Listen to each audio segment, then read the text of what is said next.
In ancient Greece, to say the name Medusa was enough to silence any room, not out of respect, but out of fear.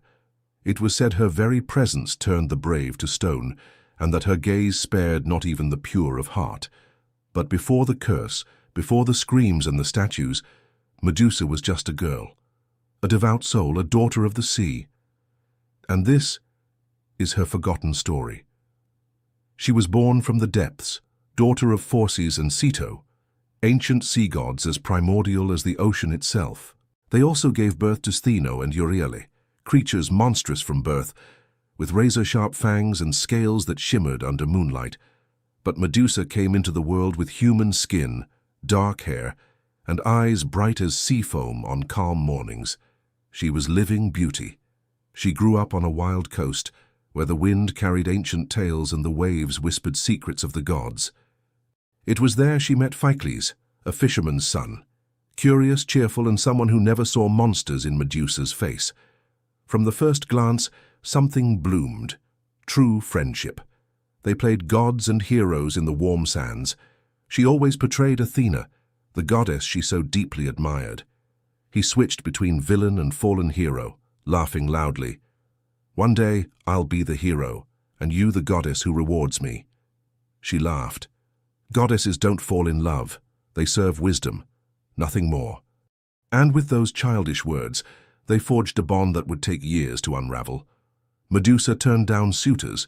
She even turned down Phicles, when as a teenager he finally tried to confess his feelings. "I care for you, but I've sworn my life to Athena. I want to become a priestess, and for that I must remain pure." He understood. He promised to stay by her side, even from afar. And with her parents' blessing, Medusa departed for Athens, the sacred city, the home of the goddess she worshipped. Atop the Acropolis, rose columns that seemed to touch the sky. There Medusa gave herself completely. Sunrise prayers, harsh discipline, silence, control. She sought to become the reflection of the goddess, and she quickly stood out for her devotion, her discipline, and for the undeniable radiance of her beauty. Pilgrims came from afar. Some sought blessings, others just wanted to glimpse the girl who enchanted the temple. Even with veils and modesty, she couldn't hide her beauty from their stares or their whispers. Some said her beauty surpassed even Athena's, and the goddess, from high on Olympus, listened, watched. But it wasn't Athena who came. It was Poseidon, god of the sea, eternal rival of the goddess of wisdom since she won the contest for Athens with a simple olive branch. Poseidon never forgot, never forgave. And when he saw Medusa, devout, pure, celebrated, he also saw a chance for revenge. One afternoon, Medusa left the temple to collect ritual herbs near the sea, alone, peaceful. Phicles, working at the docks, saw her go and decided to follow at a distance, just in case. From the sea rose the god, imposing, majestic, dangerous. "Now I understand why they speak of you," he said in a deep voice. "A beauty like this shouldn't be wasted on useless vows." Medusa felt the danger. She stepped back. "My lord, I have vowed purity.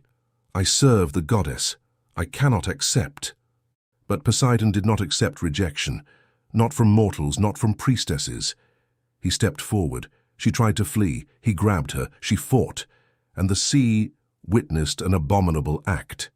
She ran back, shattered, stained, trembling. She stumbled into the temple, fell to her knees before the statue of Athena, and begged in silence, for justice, for mercy, for understanding. Athena answered, but not with comfort, not with divine vengeance upon the aggressor. She looked at Medusa with cold eyes. "You have defiled my altar. You brought disgrace upon it, with your vanity." And the sentence was spoken.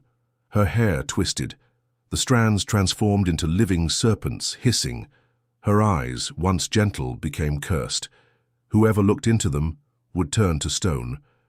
Phicles, seeing what was happening, ran to her, wounded, frightened. She pleaded, "Don't look at me." But he loved her, and the moment their eyes met, he turned to stone. Medusa screamed.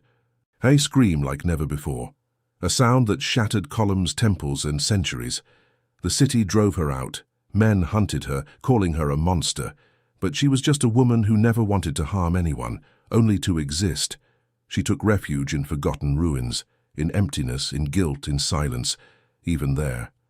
She lit lamps before Athena's image, still prayed, not for salvation, but for an answer. Time passed, and then came Perseus, sent by kings, guided by gods.